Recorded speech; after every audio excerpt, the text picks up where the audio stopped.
The ayes to the right, 308. The noes to the left, 322.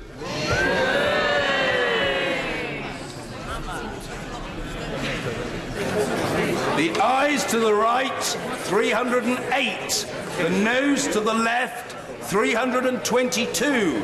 So the noes have it. The noes have it. Unlock.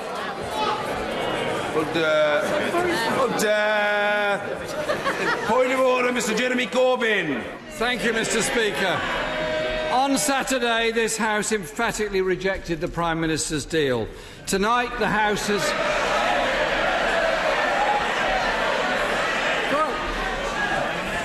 You're too hasty. I've not finished yet. Tonight, the House has refused to be bounced into debating a hugely significant piece of legislation in just 2 days, with barely any notice and an analysis of the economic impact of this bill. The Prime Minister is the author of his own misfortune. So I make this offer to him tonight. Work with us, all of us, to agree a reasonable timetable, and I suspect this House will vote to debate, scrutinise and, I hope, amend the detail of this bill. That would be the sensible way forward, and that's the offer I make on behalf of the opposition tonight. Point of order, the Prime Minister. Point of order. Let me say in response, Mr. Speaker, how welcome it is, even joyful, that for the first time in this long saga, this House has actually accepted its responsibilities come together and embraced a deal. I congratulate honourable members across the House on the scale of our collective achievement, because just a few weeks ago hardly anybody believed that we could reopen the withdrawal agreement, let alone abolish the backstop. That is indeed what they were saying. And certainly nobody thought that we could secure the approval of the House for a new deal. And we should not overlook the significance of this moment. And I pay particular tribute to those members of the House who were sceptical and who had difficulties and doubts and who decided to place the national interest ahead of any other consideration.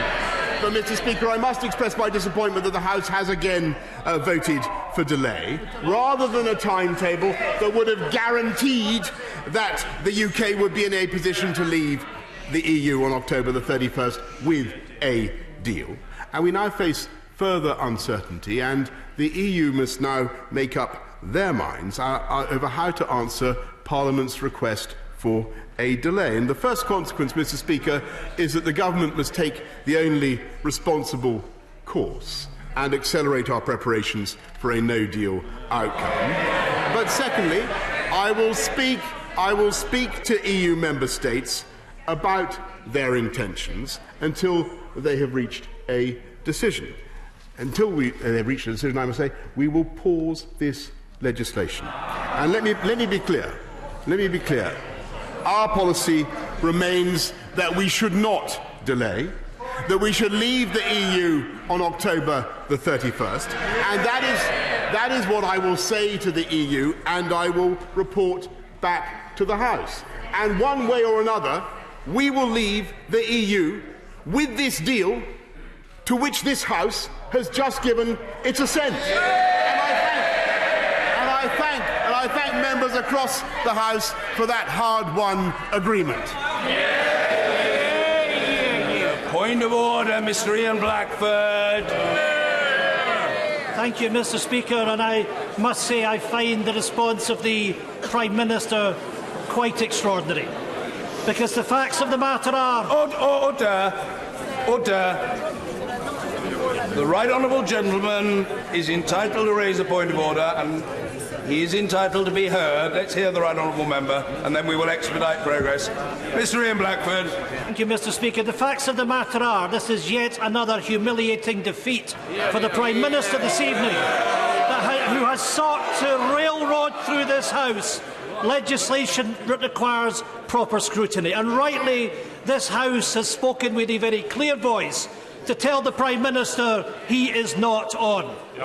And furthermore, it is absolutely crystal clear what should now happen, because there is legislation passed by this House. It is the law of the land, on the basis of not agreeing a deal, that the Prime Minister is instructed Prime Minister, to seek an extension.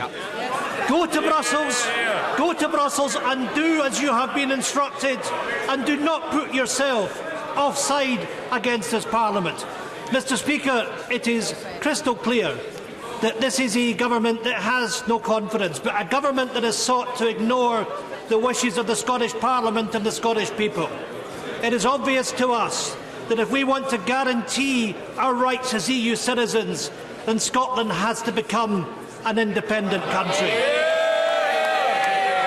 And I wonder to that end if you can advise me as to what we must do in this House, both in terms of securing the extension, but also in terms of protecting Scotland's national interest, as to what options are open to us. The right honourable gentleman, but I have a sense that his question is largely rhetorical. I say that in no disobliging spirit. I don't think the right honourable gentleman needs my advice, or even if he does, he doesn't need it tonight. And so we'll leave it there for now, and we can't... would the right honourable lady forgive me if I take the point of order from the Father of the House? Oh, well, he's being equally obliging.